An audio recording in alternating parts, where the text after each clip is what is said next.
Good afternoon, everybody, and welcome to this edition of the Weekly Think Tank for Monday, 14 December. My name is Carl Capilingua. I'm the market analyst over here at Think Markets, and it is a pleasure to be with you as we check out all the key moves in the various key markets from last week and look ahead to this week. Before we do that, we'll talk about the Think Markets difference, which is substantial $8 flat rate trades, your own holder identification number, unlimited phone support, and of course, no hidden platform or subscription fees, just that great rate, great service. And if you join us before December 31, your first 10 trades are on us as well. So make sure your next ASX share trade is with Think Markets. The agenda for today is to check out the key market moves from last week. Of course, we'll have a look at the COVID situation, check out the underlying trends there, and we'll try and find some underlying trends in the economic picture, as we will for the broker moves. Have a look at where the value is in the Australian market, have a look at some charts as well, and then have a look to the week ahead. So this is the 1 week, 1 month, and 1 year performance for the various markets on the screen. We are, of course, looking at the ASX 200 and its sub-indices. Quiet week for the ASX 200, up just 0.13%, but so far in December, not a bad move, up 3.5%. And very interesting to see, we're only down 3% on a year-on-year basis. So we've nearly clawed back all of those pandemic losses, and that is a great thing. And you can see within the sub-indices, quite a lot of variation. So, for example, the energy sector had a great week, up 1%. It's had a fantastic month so far, up 11%, but it's still nearly 30% behind where it was this time last year. Compare and contrast that to the information technology sector, which had a very good week last week as well, up 3.1%. It's up only 1.7% for the month in comparison, say, to energy, but up 43% year on year. The rest of them are somewhere in between those two extremes. I do note a weaker performance for gold during the week, down 1.4%. Consumer discretionary stocks down 1.9%. Property trust down about 2%. Telecoms down 1%.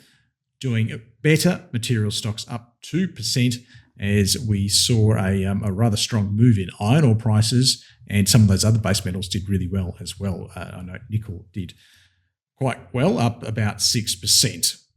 Let's have a look at the chart of the ASX 200, and it's having a little bit of a pullback for the last couple of sessions last week, but overall the trend is quite constructive. Short-term uptrend, long-term uptrend as well. So I know we have a weekly look at this, and it's only the second time we've been able to say that we've got this long-term uptrend, because it started on December 2nd. I'm happy to maintain a long side bias on the ASX 200 on the basis of those very constructive looking trends.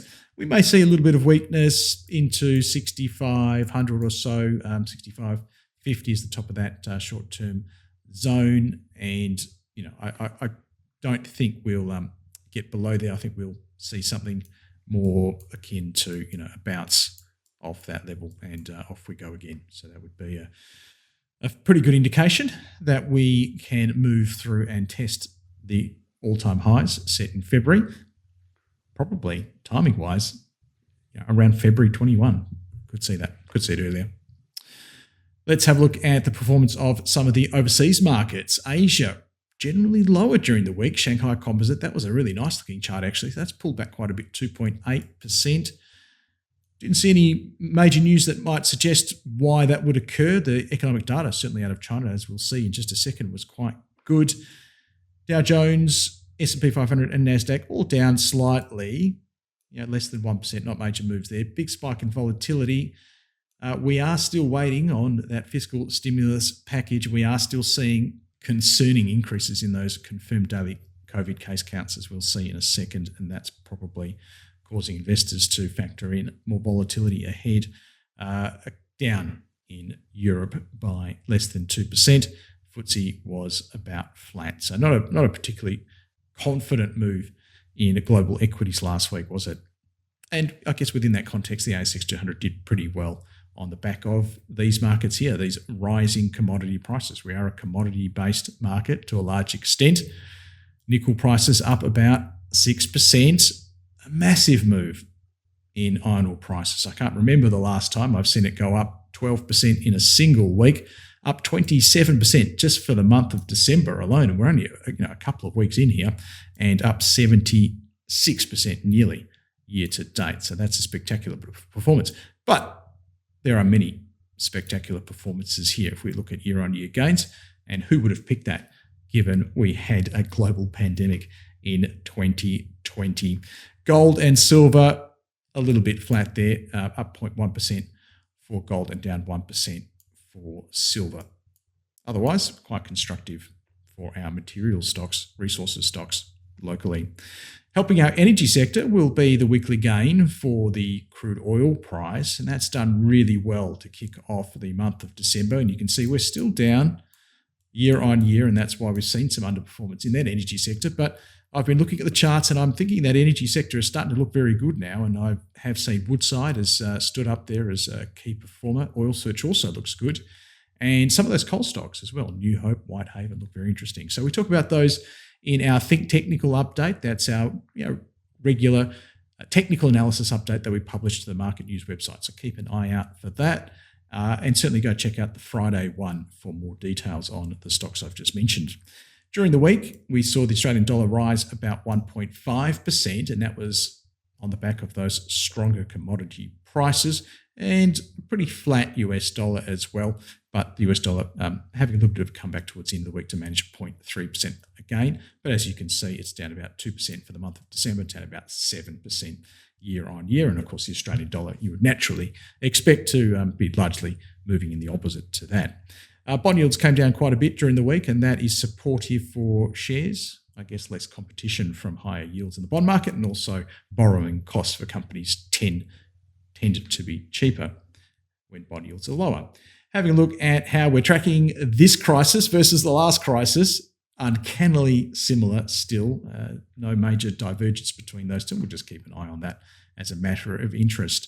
We're also very interested in the trends here for the daily confirmed case counts of COVID. We are seeing the US case counts move unnervingly higher again. Of course, we had this little pullback just before the Thanksgiving holiday.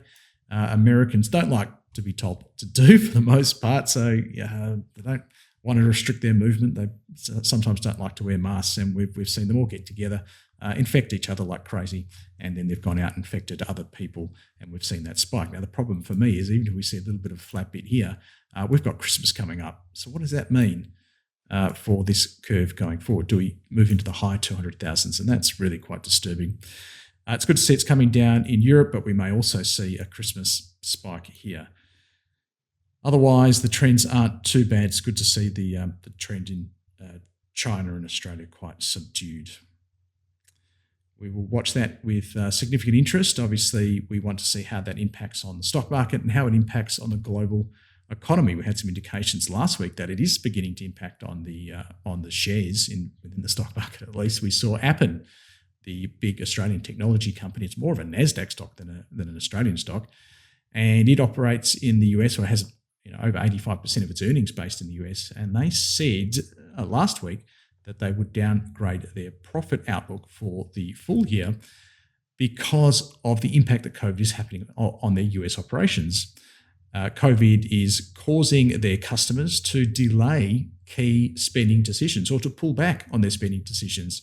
It's making it harder for Appen to get their employees out to service their customers as well. So it's hitting them on at least two fronts there. So that's concerning for me. I'm certainly going to monitor that sort of news and rhetoric from companies as we go through, and we're going to monitor what we're about to see now, which is the economic data.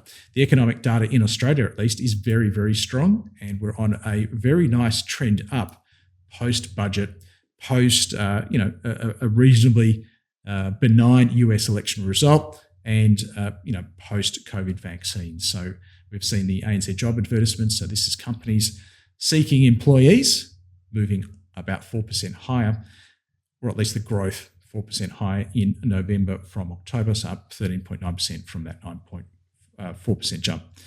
And that was a nice print. Also a nice print for the Australian economy was the NAB Business Confidence Index, which has moved up from 1.98 for the conditions to 8.82, and 3.24 for confidence into 12.38, and certainly moving back into the green. column, and the highest level it has been since 2018, and spiking to its highest level, really, we've seen in over 5 years. I can't see how much further back the chart goes, but it's a statistic, isn't it?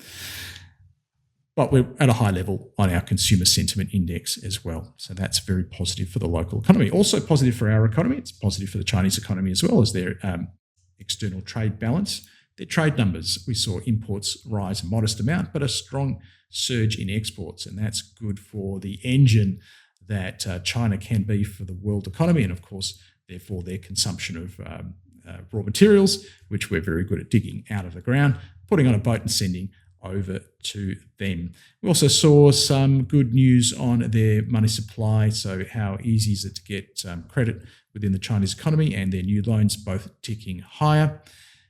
In the US, we saw some inflation data, and they were quite flat. So on the consumer price index, the sort of retail spending level of inflation, quite benign, 0.2%, in line with expectations, and the wholesale level, 0.1%, that was better than the 0.2% expected, and give or take, they're up about 1 and a bit percent over a 12-year basis, which is well below the Fed's target average rate of 2%. The data in the US hasn't been fantastic in the last couple of weeks. We've seen some weakening on the back of this resurgence in COVID, and it has been reflected in the non-farm payrolls earlier in the month, but also in this weekly jobless claims print. So we saw 853,000 Americans file for unemployment benefits during the week ended December 5, and that was well up from the previous week's 716,000 and way up from the 723,000 expected. I'll just check my notes here because there's a really interesting stat about the number of Americans who claimed for pandemic unemployment assistance. Now, this is the extra unemployment assistance they have apart from the regular one, and there were 427,000 Americans who filed for that claim in that week ending December 5. Now, that's the first time that series has risen in a number of months. It's been steadily sort of coming down since about April or May, and to see that 400,000 spike is quite disturbing. On a brighter note, we had a better print on the University of Michigan Consumer Sentiment Index, but I do note that there was a massive spike in confidence from Democrats voters. Republican voters not as excited, and this is because this is the first of this survey since the election results has become known. So I'm not reading too much into that, and I don't think you should either. All right. Moving to the broker moves for the week. So we keep track of what the big brokers are saying about various Australian stocks, and I won't go through the whole series here because we cover this really well in our broker moves review, which we do each Friday, and there's a recording of Friday's edition on the website, so I invite you to go and check that out. But in this wrap of last week, I just wanted to show a broad overview of what the brokers were doing, and they were upgrading and increasing their price targets for mining and minerals related stocks. So here we can see the broker upgrades. So these are ratings upgrades, and we can see Evolution, IGO, Incitec Pivot, Newcrest Mining, Oceana Gold, West African Resources, and Western Areas all getting ratings upgrades from various brokers. Then we look at the price target increases. So it's very clear again: Alumina, Broken Hill, Proprietary Limited, Champion Iron, CIMIC Group, Downer, Fortescue, Galaxy. These are all minerals related or engineering companies. In the case of Downer, IGO has featured here. Metcash has had a sales update, not a mining company, so they've gotten some attention. Mineral Resources, Mount Gibson I saw on there. Oz Minerals, Rio Tinto, of course, South32, Sims Group, Santos in the energy sector, Cirro Resources, Whitehaven Coal, Woodside, Western Areas, many there. You can see some of the price target increases were quite substantial. These are some of the increases here for Whitehaven Coal, and I'll let you press pause and rewind and have a closer look at those, or as I said, consult that broker moves review recording from Friday. In terms of where the value is, or if there is value in the markets, let's have a look at some of these value insights. We can see the average 1 year forward PE for the Australian market at the moment is about 20, and 20 typically delineates that value from expensive. So we're still in that expensive area, but good news is we're not as expensive as the rest of the world, and we are hoping, obviously prices are high, we're hoping that earnings are going to catch up. We're going to see some earnings growth to justify those prices, and hopefully not just justify, but to actually make so that these prices look cheap going forward. So markets are definitely looking past the value that COVID has created and looking to the bump spike back in earnings on the other side. Having a look at the market from a sectoral basis, we can see that materials with the PE of 13 still look like the best value in the market. Next would be financials, although at 16 not that cheap. And the same can be said for property trusts. Looking expensive based upon current numbers, the information technology sector, consumer discretionary sector, and potentially even the energy sector. But I'll let you make your own calls within that. Have a look at some of the technical analysis factors. Here we're measuring how each stock in the ASX 300 is going against its respective moving average over the various periods displayed on the x-axis, anywhere from 5 periods, which is about a week on the chart, compared to 250 periods, which is about a year. And we can see we've had a pretty sharp drop, really, from a month ago, which is that blue line, down to the orange line, current here, in terms of companies that are trading above their shorter term moving averages. That's a little bit disturbing. We're starting to see some of the strength sort of just ebb out of the market, at least in the short term, but encouraging. We're still seeing in those longer term moving averages from 2 months up that the majority, and a solid majority of stocks, are still trending high. We're going to have short term pullbacks within this long term uptrend. So look, watching that with interest, but not with a great deal of concern just at this stage. And I'll certainly keep you updated on that as we go along. Okay, moving over to the week ahead for Australia. Pretty quiet week. We will have some PMI data coming out on Wednesday. So that stands for Purchasing Managers Index, and they service the key personnel within various manufacturing and services companies to determine, based upon their actions and their outlook, whether those various sectors are expanding or contracting at the moment. Any reading over 50 indicates expansion, and we've had some pretty good numbers there recently, so hopefully that can continue. And then the big one coming out on Thursday, the employment data for Australia. We are expecting an increase of 41,000 jobs and the unemployment rate to remain the same at 7%.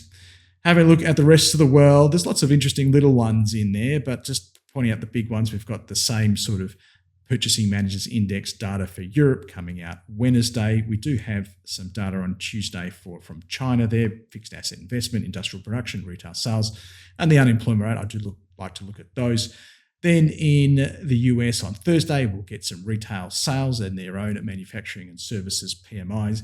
And then the big one for the world is going to be the Federal Reserve meeting there, where they will talk about US interest rates and any other stimulus measures, hopefully, that they can provide.